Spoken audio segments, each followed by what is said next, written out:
My daughter-in-law didn't take me on the cruise, telling me flat out, "There's no money, you stay home." I smiled and replied, "All right." But by the time they boarded, I was already drinking coffee on the deck. My son screamed, "Are you stalking us? Get out of here, you crazy woman!" But then the captain approached and said something that made them turn pale and drop to their knees. Friends, before we begin this story, I ask a small favor. Subscribe to the channel, hit that like button, and tell us in the comments which city you're listening from. Your support helps stories like this ring out louder. Enjoy the listen. The kitchen smelled of smothered onions and bell peppers. It was a familiar, soothing scent, one that always reminded me of times when life was simpler and the table was fuller. I flipped the patties in the skillet, trying not to dwell on the fact that I'd likely be eating this dinner alone again. My world had shrunk to the size of the carriage house, a small guest cottage detached from the massive estate I had built decades ago. 10 years back, after my husband passed, I signed everything over to Tavorius. "You're a man. You're the head of the family now," I told my son then. I wanted him to feel the responsibility, to broaden his shoulders, but instead of eagle's wings, he only grew an appetite for his wife Kenyatta's demands. Now I lived back here, trying to be invisible, like an old piece of furniture that's too sentimental to throw out, but doesn't fit the decor anymore. The door creaked. A gust of chilly autumn air rushed into the warmth of the kitchen, followed by Tavorius and Kenyatta. They looked tense. Tavorius wouldn't meet my eyes, fiddling with the button on his blazer, while Kenyatta, on the other hand, carried herself with exaggerated tragedy.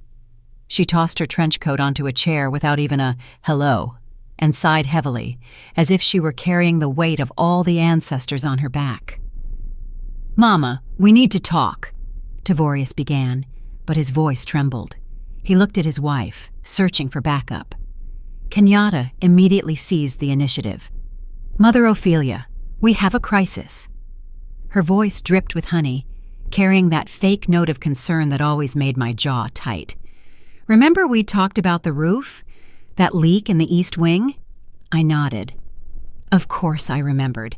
A week ago, I had withdrawn $15,000 from my savings account, almost everything I had left from my burial fund, and gave it to them. They said the repairs were urgent. Otherwise, the house, my house, would start to rot. "Well," Kenyatta paused, dramatically pressing a palm to her chest, "the estimate went up. The contractors opened up the ceiling, and there's black mold. The beams are rotted through. Basically, every cent is gone, and we even had to dip into our own pockets." I remained silent, waiting for the blow. I felt it coming, the way you feel a storm in your joints long before the first thunderclap. "And where is this leading?" I asked quietly, lowering the heat under the skillet. "We can't take you on the cruise," Kenyatta blurted out. For a split second, triumph flashed in her eyes before she masked it with regret. "The money just isn't there, Ophelia, you understand? Ticket prices surged, and now with this repair, Tavorius and I barely scraped enough together for ourselves just to catch our breath. Our nerves are shot." Tavorius finally looked up at me. Guilt swam in his eyes, mixed with fear of his wife. "I'm sorry, Mama," he mumbled. "It's better for you to stay here. You can keep an eye on the workers, watch the garden, and we'll bring you back a souvenir." "Yes, guard the house," Kenyatta chimed in. Her lips curled into a pouty, aggrieved grimace. "Someone has to maintain order while we pinch pennies on this trip." I looked at her and felt a strange emptiness. There was no resentment, no anger, just a cold clarity. My gaze slid to her wrist. Kenyatta adjusted her hair, and the sleeve of her deep mahogany blouse slid down. On her wrist, a bracelet sparkled, a thin strand of white gold paved with diamonds, a tennis bracelet. I knew that design. I knew the jeweler. I knew the price. That wasn't costume jewelry. That was a piece costing at least 3 times the repairs she had just been singing the blues about. She noticed my stare and quickly yanked her sleeve down, but it was too late. "All right," I said. My voice was steady. Even to me, it sounded unexpectedly calm. "If there's no money, there's no money. You two go. Rest. I'll watch the house." They exchanged glances. They expected tears, guilt trips, begging, My composure threw them off, but relief outweighed their suspicion. That's settled then. Kenyatta jumped up, instantly forgetting the tragedy act. We need to rush and pack. We leave early tomorrow morning. Don't offer us the food. We're fasting before the trip. They left, leaving me in the silence of the cooling kitchen. I spent the evening doing my usual chores, washed the dishes, wiped the table. The darkness outside thickened, turning the garden into a black and white photograph. Closer to midnight, I gathered the trash to take it out to the bins by the main gate. It was crisp outside. The wind tumbled dry leaves down the driveway. I approached the large dumpster used by the residents of the main house, my son and his wife. The lid was propped open.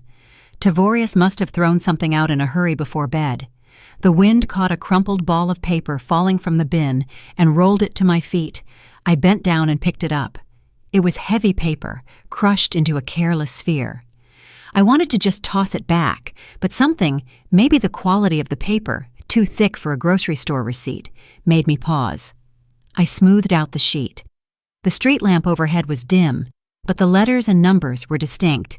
It was an invoice from Apex Voyages. Date, yesterday. Payer, Tavorius St. James. Memo, reservation, Grand Owner's Suite on the riverboat, the Gilded Magnolia.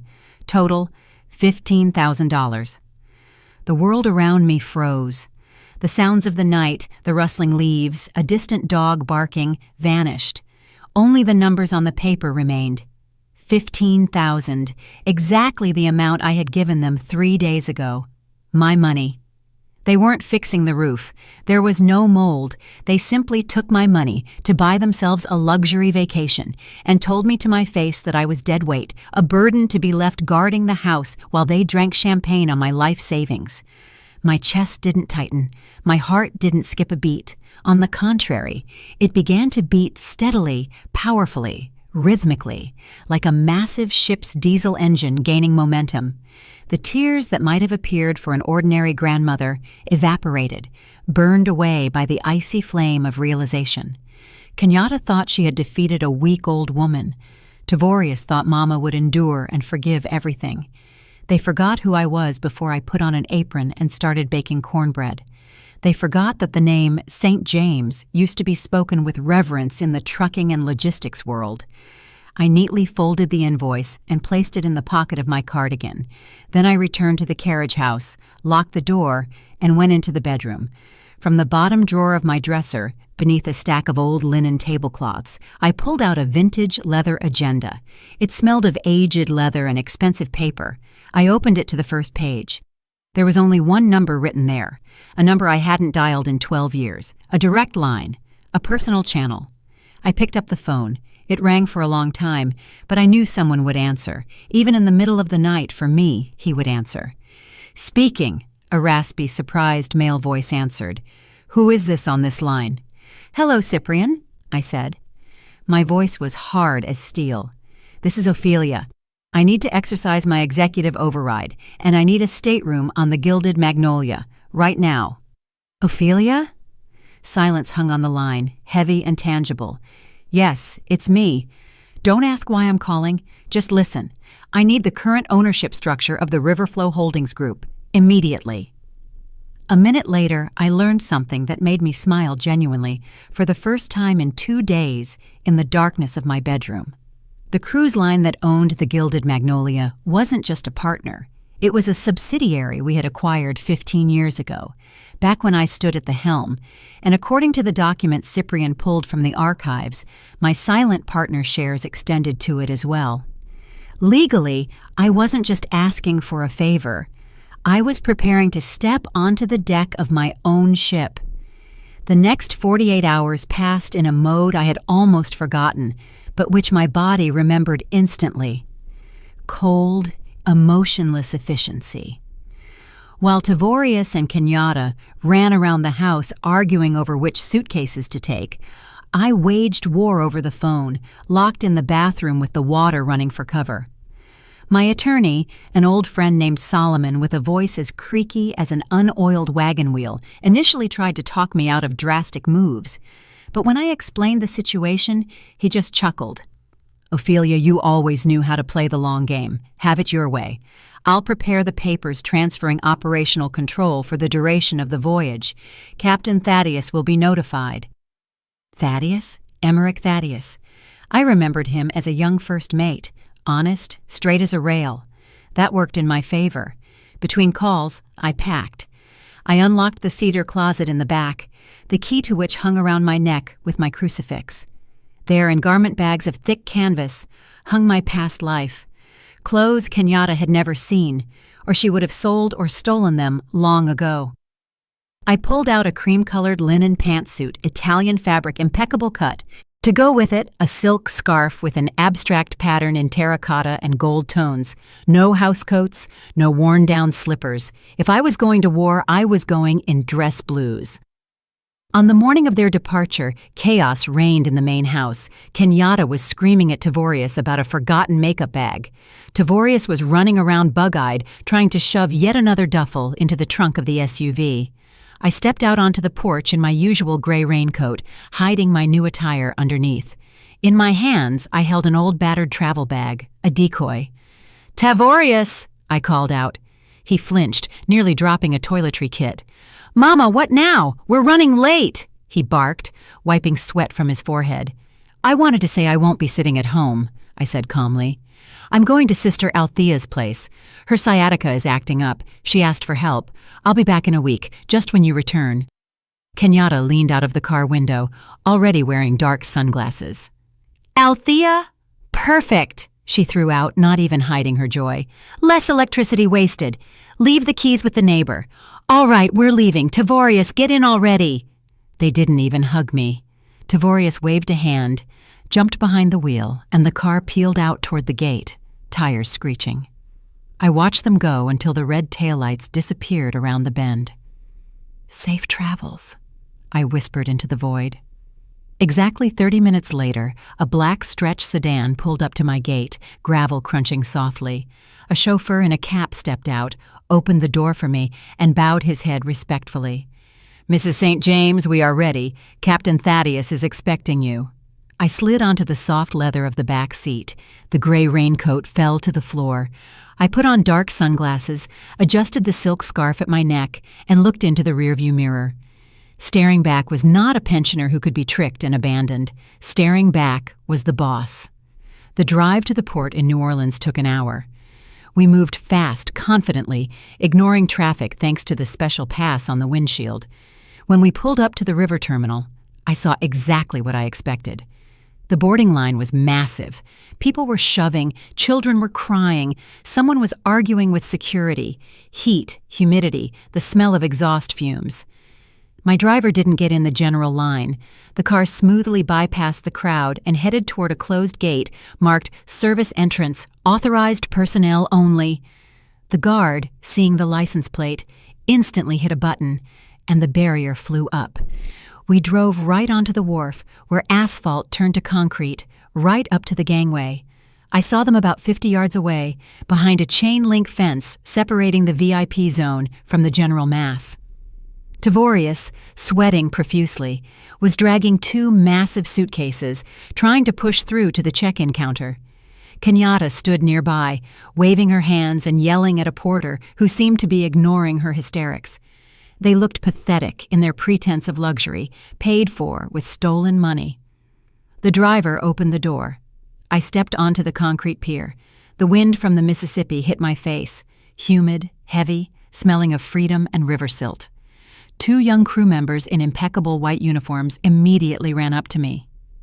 "Madam St. James?" one of them said, scooping up my small bag as if it were a royal relic. "Welcome aboard. The captain has ordered your luggage to be taken to the owner's suite immediately. Please, follow us." I adjusted my glasses, and without looking back at the fence where my son and daughter-in-law were fighting for a place in the sun, I stepped onto the gangway. They were too busy with their petty scandal to notice how the shadow of my limousine fell over their dreams.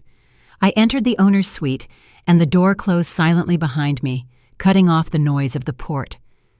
Perfect silence reigned here, broken only by the barely audible hum of the air conditioning. The space was immense. A living room with panoramic windows, a bedroom finished in mahogany, and a private exit to a secluded section of the deck.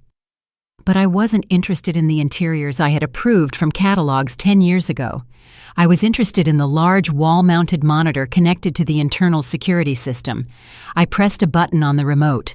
The screen flared to life, splitting into several sectors. The camera in the deck. A corridor showed exactly what I was waiting for. Tavorius and Kenyatta were walking down the carpeted hallway, looking around like kids in a candy store. Tavorius dragged the bags, puffing but smiling, while Kenyatta floated ahead, running her fingers along the polished handrails. They stopped at the door of Stateroom 404, the diamond suite, the very one I had paid for, thinking I was saving the roof of our home. They went inside. I switched the camera to the interior view. Yes, the suites had discrete cameras in the corners of the ceiling for guest safety and dispute resolution. The audio was crystal clear. "Lord have mercy, Tavorius!" Kenyatta squealed, tossing her purse onto the massive bed covered in snow-white linens. "Look at this balcony! Look at this bathroom!" She twirled around the room. Her fuchsia dress was a bright blur against the cream walls. Tavorius, wiping his sweat, flopped into an armchair and spread out in a satisfied grin. "Well, was it worth it?" he asked, looking at his wife with adoration. "You better believe it." Kenyatta ran to the table where a welcome bottle of champagne waited in an ice bucket. "Open it quick. We need to celebrate the start of our freedom." The pop of the cork sounded dry, like a gunshot, through the speakers in my cabin. Tavorius poured the sparkling wine into tall flutes. Foam spilled over the edge, dripping onto the carpet, but they didn't care. "To us," Kenyatta proclaimed, raising her glass. "And to finally breaking out of that crypt." They clinked glasses. Tavorius took a big gulp and chuckled. "Listen, I felt a little awkward when we left. Mama was just standing there with that old grocery bag." Kenyatta snorted, her face twisting into a scornful grimace. She set her glass down and hunched over, shuffling her feet, mimicking a shaky walk. Her voice changed, becoming scratchy and pitiful. A caricature of my voice, though I never spoke that way. "Oh, children, you go on. I'll stay here with the cats, guard the house, save a penny," she mumbled, and they both exploded with laughter. "Oh, I can't. She's so naive, Tavorius. No money." She swallowed it and didn't even choke. "The old heifer believes anything we say, as long as we don't bother her." "She's probably sitting there right now, drinking her empty tea and thinking, 'Poor us,'" Tavorius added, pouring himself more. "Well, it's fine. Let her guard. Fresh air is good for her, and we are royalty." I stared at the screen without blinking. In my hand was a cup of hot coffee, and it wasn't trembling. I felt no pain, only disgust, as if watching roaches that had gotten into the sugar bowl. They felt untouchable. They thought the world belonged to them. "All right, enough about sad things." Kenyatta downed her champagne in one gulp. "Let's go. I want to see the restaurant. They say the chef is from France, and we need to put the staff in their place immediately. Otherwise, they like to slack off with tourists." They left the cabin, slamming the door. I saw in the hallway how Kenyatta snapped her fingers under the nose of a passing maid, demanding she move her cart out of the way. I picked up the internal phone and dialed a short number. "Captain?" I said. "Yes, Madam St. James." Emmerich's voice was crisp, military. "The guests from 404 have left the cabin. Initiate Phase 2. Pack their things neatly, but without extra reverence, and block their key cards." "It will be done. The keys for the new assignment are ready." I leaned back in my chair. The show was starting. An hour passed.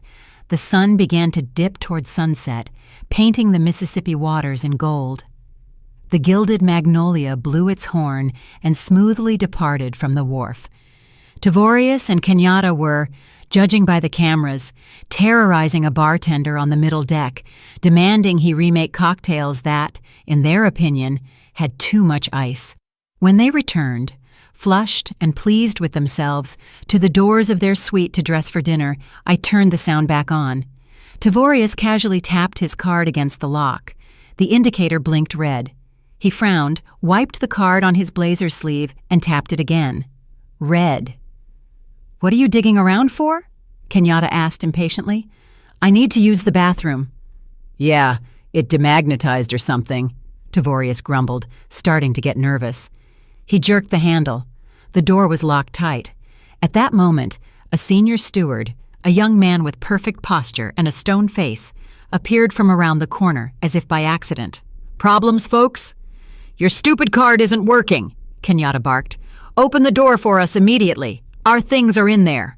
The steward smiled politely, but his eyes remained cold. He pulled out a tablet, checked the data, and shook his head. "I apologize, Mrs. St. James. There was an administrative error during booking. You see, this suite is reserved under a priority shareholder list. An asset reallocation occurred." "What?" Tavorius's eyes bugged out. "What assets? We paid $15,000. This is our cabin." "Unfortunately, the system annulled your stay in this category," the steward continued unflappably. "Your belongings have already been transferred to a stateroom corresponding to your current status of confirmed loyalty." He handed Tavorius 2 ordinary mechanical keys with heavy brass tags. Stamped on them was the number 0012. "Where is that?" Kenyatta asked suspiciously, not taking the key. "Lower deck, ma'am. Stern sector. Next to the engineering block." "Are you kidding?" she screeched so loud the echo bounced down the corridor. "In the bilge? You want to shove us in the bilge? I will complain. Where is the manager? Where is the captain?" "The administration office is located on the sun deck in the VIP zone," the steward replied calmly, pointing to the stairs. "But I'm afraid the decision is final." Kenyatta snatched the keys from the steward's hand and threw them at Tavorius. "Let's go," she hissed, grabbing her husband by the elbow. "We are going to tear this 2-bit operation apart. I will sue them. They will be crawling on their knees." They spun around and, stomping like elephants, ran toward the stairs leading to the upper deck, where, sitting in a soft armchair, enjoying the sunset and the silence, I was waiting for them. I adjusted my glasses, opened a volume of French poetry, and took a sip of espresso. Steps on the stairs grew louder. Rage was approaching to crash against the cliffs of my reality. The door to the VIP sun deck flew open with such force it sounded like it was breached by a battering ram. The slam of metal against the magnetic stop made the gulls lazily circling the stern scatter in fear. I didn't even flinch, just carefully turned a page, enjoying the rustle of thick paper, and brought the porcelain cup to my lips. "Where is this damn manager?" Kenyatta's shrill voice sliced through the river air, destroying the harmony of wind and waves. "I demand someone come out here immediately. We paid money," Tavorius echoed, out of breath from the run. "You have no right to put us in a doghouse." They burst onto the deck, ready to smash and break. Their eyes feverishly searched for a victim, someone in a uniform to vomit their poison onto. But the deck was empty. Only me, sitting at the center table under a canvas awning, and a waiter frozen at a respectful distance with a silver coffee pot. They froze. At first, they only saw a silhouette. A woman in an impeccable white linen suit, a wide-brimmed hat, and huge dark glasses hiding half her face. A woman radiating peace and that specific lazy confidence that only comes from very old money. Kenyatta took a step forward, opening her mouth to keep screaming, but the words stuck in her throat. She squinted. I slowly removed my glasses and looked at them. The silence hanging over the deck was louder than any scream. Mama? Tavorius exhaled. His face stretched, his jaw dropped, making him look like a foolish fish thrown onto the bank. Kenyatta paled, then turned red, spots of anger blooming on her neck. "You?" she shrieked, and in that sound there was as much disbelief as rage. "What are you doing here?" I neatly placed the glasses on the table next to the book and checked my watch. "Drinking coffee, Kenyatta, and enjoying the view, until you came and ruined it with your shouting." Tavorius stepped toward me, clenching his fists. His fear shifted to aggression, the defensive reaction of a weak man backed into a corner by his own delusions. "Are you stalking us?" he yelled, spitting slightly. Have you completely lost your mind, old woman? Get out of here, you crazy stalker. How did you even get here? On whose dime? It's our money. The realization hit Kenyatta. She flew to the table. Her eyes burned with a fanatical gleam. You stole our money. You didn't pay for the repair. You bought a ticket to ruin our vacation. It was my money, Kenyatta, I replied calmly, not raising my voice. The money I saved for years, which you two stole from me under the guise of rotten beams. You witch! Kenyatta lost the remnants of her self-control. She lunged across the table, trying to grab me by the lapel of my jacket to shake me out of the chair. Get out of here! Security! Throw this pauper out! Her fingers with long, sharp nails almost touched the fabric of my suit when a voice, like a ship's horn, shook the air. Remove your hands! It wasn't a shout. It was a command given in a tone that allowed no second of delay. Kenyatta recoiled as if shocked by electricity. Tavorius tucked his head into his shoulders. From the doors of the bridge, Captain Emmerich Thaddeus emerged. In his dress uniform, with gold stripes on the sleeves and a peaked cap, he looked like a cliff face. Behind him stood two burly security officers. Thaddeus walked past the frozen Tavorius without even looking at him and stood between me and Kenyatta. His shadow covered my daughter-in-law completely. Remove your hands from the owner of this vessel, he rumbled, looking down at Kenyatta with undisguised contempt. Tavorius blinked, trying to digest what he heard. Owner? He repeated, his voice cracking. He giggled nervously, pointing a finger at me. Captain, you're mistaken. This is my mother. She's a pensioner. She lives in a guest cottage. She only has money for sweet tea. Thaddeus slowly turned his head to Tavorius. There was ice in his gaze. Mr. St. James, he pronounced in a frosty tone, allow me to enlighten you. Madame Ophelia St. James is the holder of the controlling interest in Riverflow Holdings. She owns this shipping company, that port back there, and this riverboat, from keel to stack. Tavorius swayed. He looked at me, then at the captain, then back at me. In his eyes, a world was collapsing. The world where he was smart and cunning, and I was old and foolish. That can't be, Kenyatta whispered, grabbing the back of an empty chair to stay upright. She has nothing. She gave everything to us. Technically, Thaddeus continued, ruthlessly finishing them off. You are currently not at a resort. You are in Madame Ophelia's living room, and judging by your behavior, you are uninvited guests who have also committed an act of aggression and trespassing in a private zone. I watched as the meaning of his words sank in. Not just the wealth, but the fact that they had stolen $15,000 from a person who controlled millions. They stole loose change from a dragon they thought was a lizard. Mama, Tavorius wheezed. His legs gave out. He didn't sit. He collapsed. His knees hit the teak decking with a dull thud.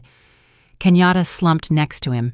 Her mouth opened and closed like a fish, but no sound came out.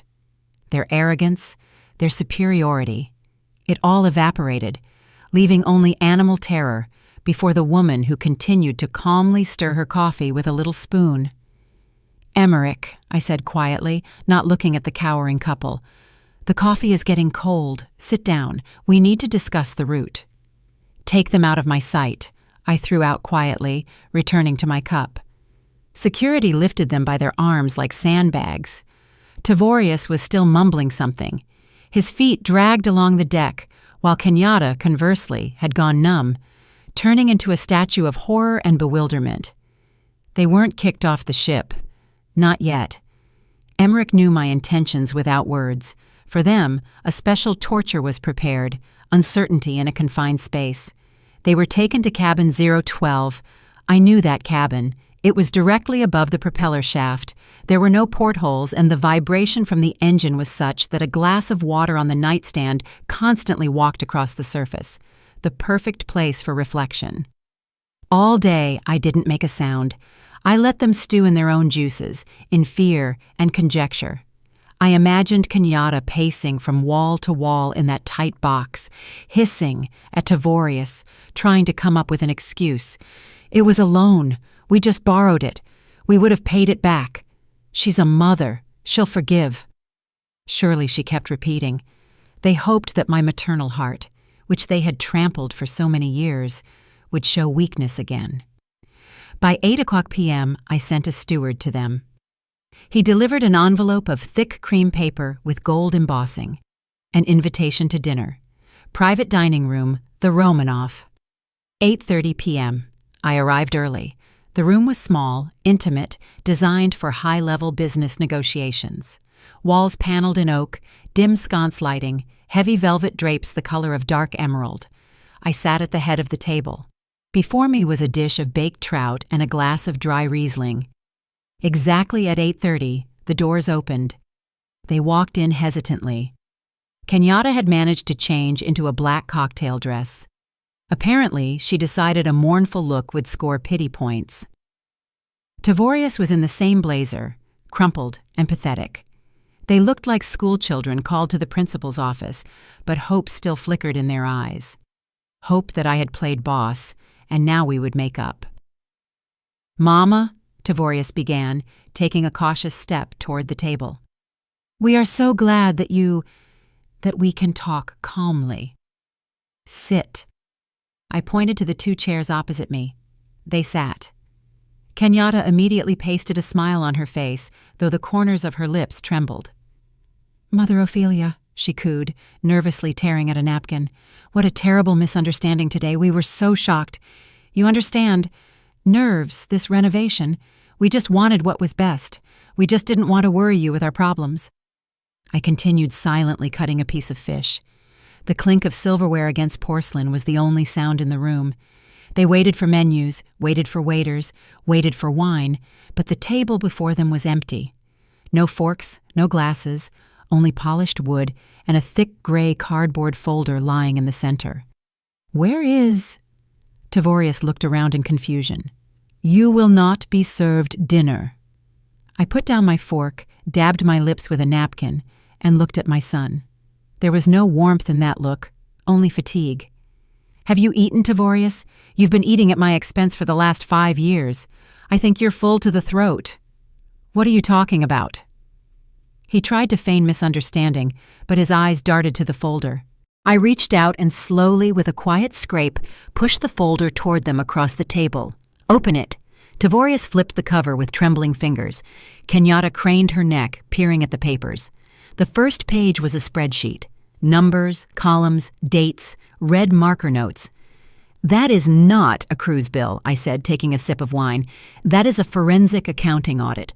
A full audit of my personal accounts and the accounts I gave you access to via power of attorney." Tavorius paled until he blended with the tablecloth. Kenyatta swallowed convulsively. "Did you think I didn't notice?" My voice was quiet, but every word fell like a stone. "Receipt for hypertension medication, $400, but withdrawn from the card, $1,500. Mama, prices went up, the pharmacy is expensive." But in reality, the difference went to Kenyatta's manicures. I turned the page in my memory, knowing the document by heart. "Groceries. You brought me a bag of grits and milk, but wrote off $1,000 a week as helping Mama. You even paid for gas for your SUV with my pension card." "Tavorius, it's a mistake," my son wheezed, but didn't dare raise his eyes. "And now the roof repair," I continued ruthlessly. $15,000, the climax of your greed. You didn't just steal that money. You stole it while looking me in the eye and telling fairy tales about rotten beams. You stole it knowing it was my last savings for a rainy day."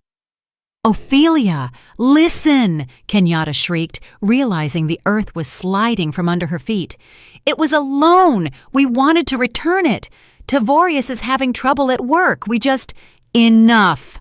I slammed my palm on the table. The sound was sharp and short. They flinched.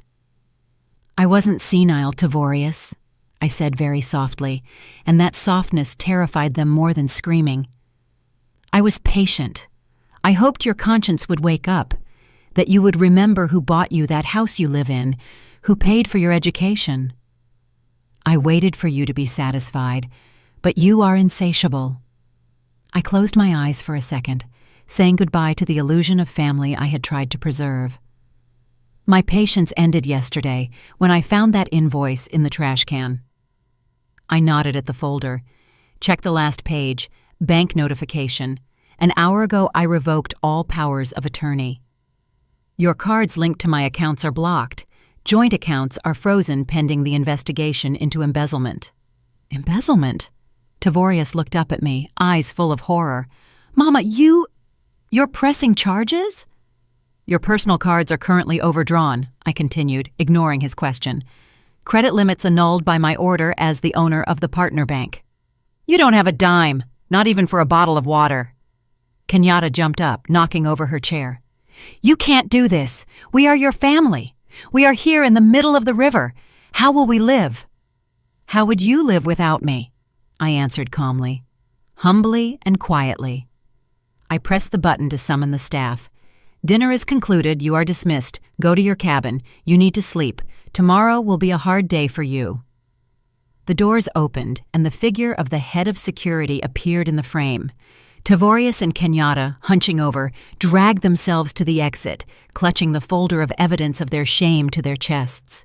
They walked into the darkness of the lower decks, and I remained in the light of the lamps, alone, with cold fish and the bitter taste of victory, which tasted like ash.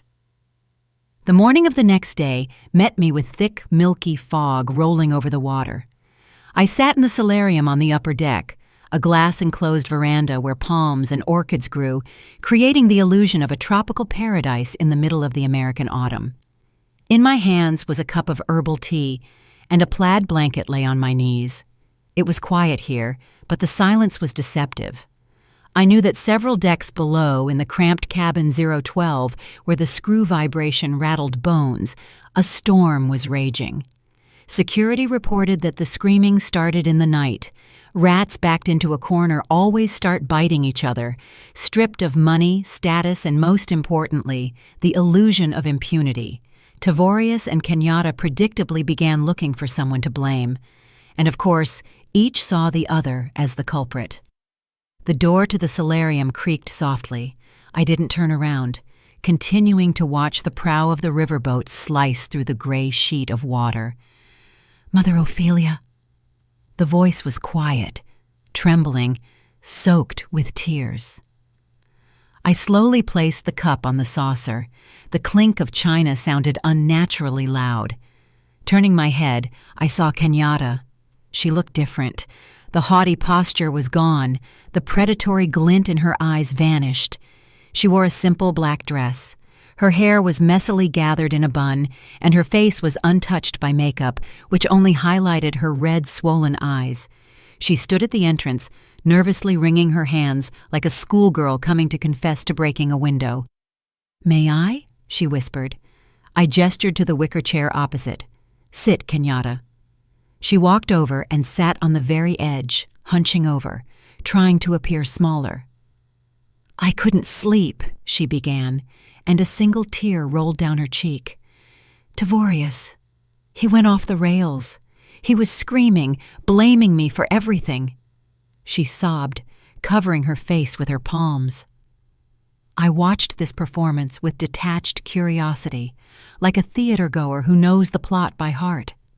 "Ophelia, you have to listen to me." Kenyatta took her hands from her face and looked at me pleadingly. "I didn't know. I swear to you, I didn't know the scale. Tavorius always said it was his money, that it was bonuses, deals that went well. I believed him. He's the man, the provider. How was I supposed to know that he was stealing from his own mother?" She leaned forward, trying to catch my eye. "I'm a victim too, you understand? He used me. He forced me to live high on the hog to maintain his image. Buy this, wear that, we have to fit in. I just wanted to be a good wife, and now you think I'm a monster." Her voice broke into a whisper. "I love you, Mama. I always wanted us to be a real family. But Tavorius, he turned me against you. He said nasty things. He walled us off. He came up with the roof story. I told him, we can't take Mama's last dime. And he laughed and said you wouldn't understand anyway." I silently picked up the teapot and poured her a cup. Steam rose up, smelling of herbs and lies. "Drink," I said evenly. Your throat is dry from so many words. Kenyatta grabbed the cup with both hands, like a drowning woman grabbing a straw. Thank you. You are a saint, Ophelia. I don't deserve your kindness. I just want you to know I'm leaving him. As soon as we get back, I'm filing for divorce. I can't live with a thief and a liar. I'll work. I'll pay back every penny. Just please don't throw me out of your life. Give me a chance to make amends. She looked at me with clear, devoted eyes. If I hadn't known her for 10 years, I might have believed it. Her acting was flawless. The perfect victim of a tyrant husband, seeing the light and repenting. I took a sip of my tea, feeling the warmth spread inside. You are very convincing, Kenyatta, I said thoughtfully. Almost talented. Tavorius really is weak. He's a follower, clay in someone else's hands. Kenyatta's face brightened. She decided the hook was swallowed. Yes, exactly, he's weak, and I just fell under his influence, but there is one detail. I put the cup on the table and picked up the tablet lying next to a bowl of cookies. This vessel has very modern security systems, especially in the lower compartments where the engine rooms and crew quarters are, where you are currently living. Kenyatta froze. The smile of hope began to slowly slide off her face, exposing fear. Due to engine noise and insurance requirements, I continued in a lecturing tone, swiping my finger across the screen, audio recording runs 24/7 in those cabins, in case of emergencies or passenger conflicts. I pressed a file icon. The silence of the winter garden was torn by a sharp, hysterical voice, Kenyatta's voice, but not the one sitting in front of me now, the real one. The recording was made late last night. You idiot, Tavorius, you spineless jellyfish! You couldn't even lie properly, thundered from the tablet speakers. Then my son's voice was heard, pitiful and defensive. Kenyatta, keep it down. They might hear us. I don't give a damn, Kenyatta screamed on the recording. Let them hear. As soon as we get off on shore, I'm finding lawyers. We're declaring her incompetent. She clearly has senile dementia if she thinks she's some business tycoon. We'll dump that old cow in a state facility, the cheapest one, where they'll break her quickly. And we'll sell the house. I am not losing my money because you're afraid of Mommy. I hit pause. The last words, old cow, hung in the air, reflecting off the glass walls of the greenhouse. Kenyatta turned white. The blood drained from her face so rapidly, she looked like she was about to faint. Her mouth opened, but she couldn't make a sound. All her words about love, sacrifice, and monster Tavorius crumbled to dust in a second. I looked at her without anger, only with infinite fatigue. Nursing home? I asked quietly. State-run? The cheapest one? Kenyatta started shaking her head, backing away along with the chair. The chair legs screeched against the floor. That was emotions. I didn't mean it. You never wanted a mother-in-law, Kenyatta, I interrupted her, closing the tablet cover. You didn't want a family. You wanted a sponsor. You only saw me as a wallet on legs that for some reason was living too long. I stood up. Kenyatta pressed herself into the chair as if expecting a blow. Sponsorship canceled, I declared. Go to your husband. Enjoy each other's company. You don't have much time left until arrival. I turned and walked to the window, making it clear the audience was over. Behind my back, I heard heavy breathing, a sob, and then hurried, shuffling steps of a person fleeing. Outside the glass, golden forests floated by, but I only saw the reflection of my own face, stern, calm, and finally, free. No more than an hour after the conversation in the solarium, the silence of my private library was broken by the noise of a struggle and heavy breathing. I was sitting in a deep leather armchair, reviewing cargo reports for the last quarter, when the doors flew open, nearly flying off their hinges. A strange procession appeared in the doorway. In front, literally dragging a man in a white coat by the sleeve, rushed Kenyatta. Her face, recently tear-stained and pitiful, was now twisted in a grimace of insane determination. Behind her, stumbling and looking around wildly, scurried Tavorius. "Here, doctor! Faster!" Kenyatta shrieked, yanking the doctor so hard the poor man's coat nearly ripped. "She's here. She's dangerous to herself and others." The ship's doctor, a man in his 50s with a gray beard and tired eyes, tried to free his arm, but my daughter-in-law's grip was iron. "Ma'am, calm down," he tried to appeal to her reason. "You cannot burst into the VIP zone like this." "You don't understand," Tavorius interrupted him, gasping for air. He ran toward me but stopped a few feet away, as if afraid I would bite. "She has acute psychosis. She's delirious. She claims she owns this ship." Kenyatta pointed a finger at me. Her nail with chipped polish trembled. "Look at her, sitting like a queen, shuffling papers. She has dementia, doctor. Progressive paranoia with delusions of grandeur. She stole our money, locked us in the bilge. She made up some river flow holdings. Inject her with something, a sedative, haloperidol, anything to make her stop spouting this nonsense." I slowly removed my reading glasses and placed them on top of the report. Their plan was transparent as glass and just as fragile. If they couldn't persuade me and couldn't intimidate me, one path remained: declare me incompetent. If a doctor documented acute psychosis and delirium, they, as next of kin, would get temporary guardianship. And that meant access to accounts, signature rights, control over the crazy old woman. It was their last bet, all in. "Doctor, I demand you document her condition," Kenyatta continued screaming, spitting saliva. "We need a medical report for guardianship. We have to save her assets before she gives them away in a fit of madness. She doesn't understand where she is." The doctor finally yanked his sleeve from Kenyatta's clutching fingers. He adjusted his coat, straightened the stethoscope around his neck, and took a step forward. Tavorius looked at him with hope. "Come on, doctor. Ask her. Ask her whose ship this is. You'll see for yourself." The doctor sighed heavily, took off his thin-rimmed glasses, and wiped them with a handkerchief he pulled from his pocket. Then he raised his eyes to me. Dancing in those eyes were sparks of amusement he was unsuccessfully trying to hide behind a professional mask. "Good afternoon, Madam St. James," he said in a soft, calm voice. "How is your blood pressure today?" "The morning pill helped." Ringing silence fell in the room. Kenyatta froze with her mouth open. Tavorius blinked as if slapped by an invisible hand. "Good afternoon, Dr. Beauchamp," I replied, smiling with the corners of my lips. "Thank you. Pressure is normal. 120/80. The river air works wonders. Shame some passengers make too much noise." "Dr. Beauchamp?" Tavorius stammered. You know each other?" The doctor turned to them. All his softness vanished.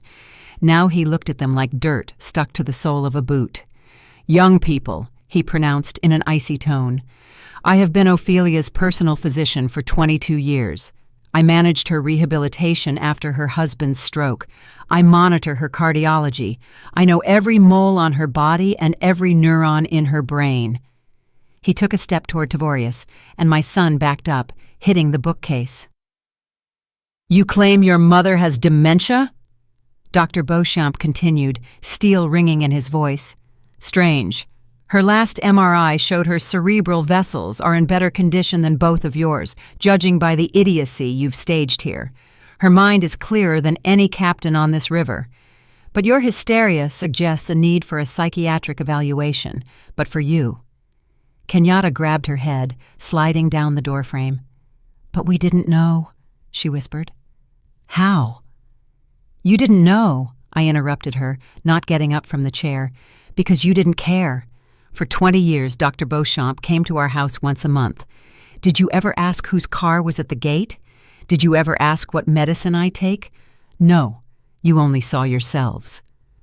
Dr. Beauchamp pulled a notepad from his chest pocket, quickly wrote something, tore out the sheet, and handed it to Tavorius. "What is this?" the son asked dully, looking at the paper.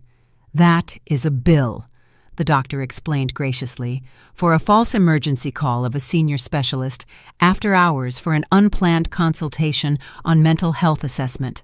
The patient's mental health is deemed perfect. My time, however, is expensive." Tavorius looked at the number. His face turned gray. $500, he exhaled. "We have no money.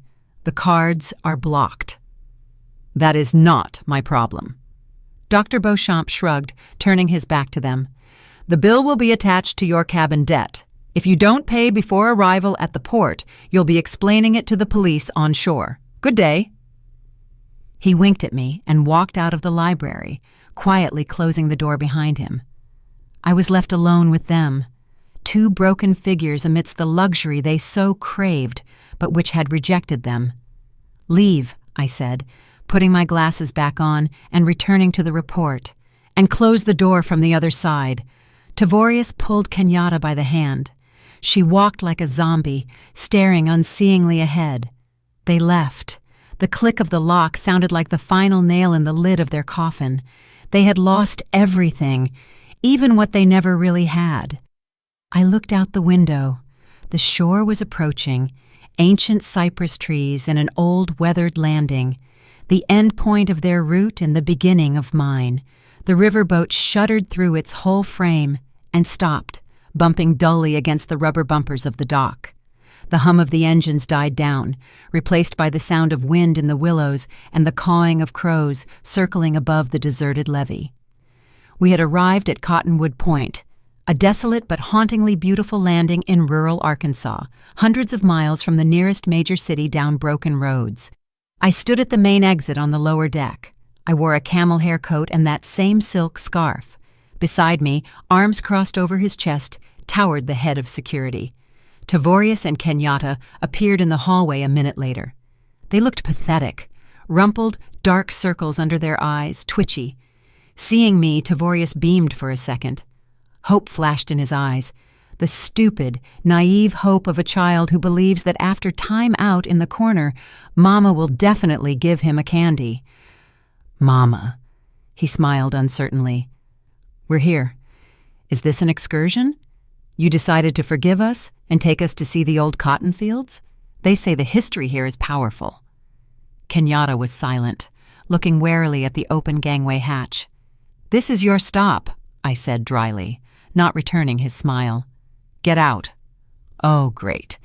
Tavorius nodded, trying to fake enthusiasm. "Let's take a walk, get some air. It'll be good for Kenyatta. She's totally fallen apart. We'll just grab our jackets." "You don't need to return to the cabin." The head of security's voice sounded like a hammer blow. "Mr. St. James, Mrs. St. James, exit." They froze. The cold autumn air rushing in from the street washed over their faces, but they didn't even notice. "What do you mean, exit?" Kenyatta whispered. I nodded at the open gangway. "Go. You are expected." Nudged by the heavy gaze of security, they stepped onto the metal grating of the gangway. They descended slowly, uncertainly, looking back as if expecting me to laugh and say it was a joke. But when their feet touched the damp, cracked concrete of the landing, they saw it. Right in front of them, huddled forlornly against each other, stood their suitcases. 4 huge plastic cases they had so proudly dragged on board in New Orleans. Lying next to them was a folder with the unpaid doctor's bill and the eviction notice. Tavorius froze. He looked at the suitcases, then at the empty levee where there were no taxis, no buses, only a lone dog sniffing a bollard. Then he looked up to where I stood leaning on the railing. "Mama!" he screamed, his voice breaking into a squeal. "What does this mean? Are you leaving us here?" Kenyatta clutched the handle of a suitcase as if it were an anchor. "You have no right," she wailed, stomping her foot. "This is the middle of nowhere. We have no money. The cards are blocked. How will we get home? It's 500 miles. I looked down at them.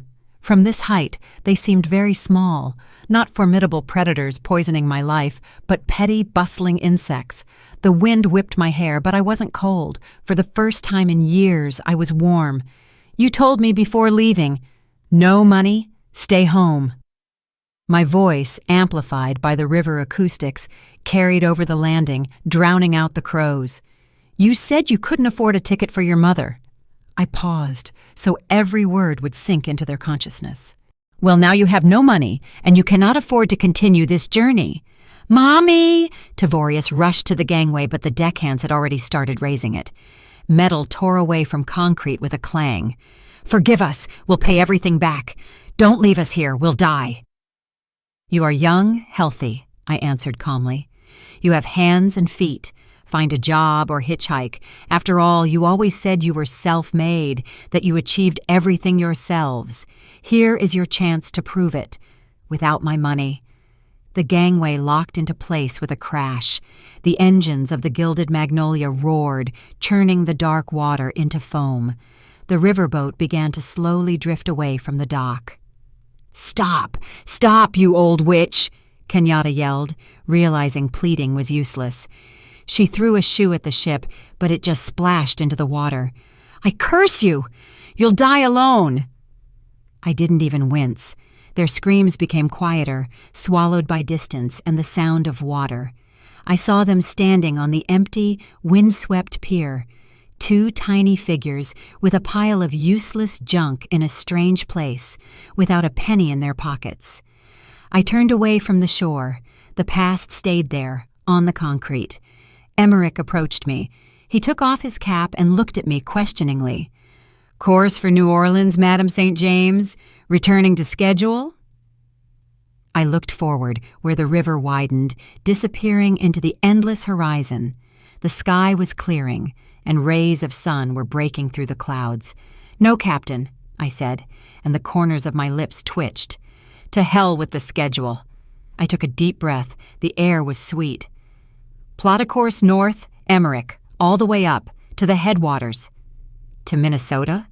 He was surprised, but a spark of adventure flashed in his eyes.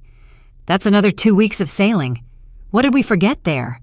"I always dreamed of seeing the fall foliage on the upper Mississippi," I replied. "They say when the maples turn, it looks like a sea of fire.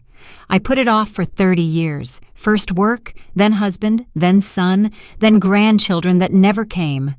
Enough putting it off." I felt something hot, huge, forgotten rising in my chest. It wasn't a chuckle, not a smirk. I threw my head back to the sky and laughed. It was the laugh of freedom, a loud, pure, ringing laugh that flew over the Mississippi, startling the gulls. I laughed at my former blindness, at their greed, at the absurdity of life. I laughed from happiness. I had money, I had a ship, and I had a whole river of time ahead of me. My life wasn't ending. It was only just beginning. Did you like the story? And which city are you listening from? Let's meet in the comments. If you liked the story, you can support me by sending a super thanks so I can keep bringing more stories like this. Thank you so much for your sweet support. I'm looking forward to your comments on the story. On the screen, you can see 2 new life stories that I highly recommend. There's so much more on my channel. Don't forget to subscribe. See you in the next life story with love and respect.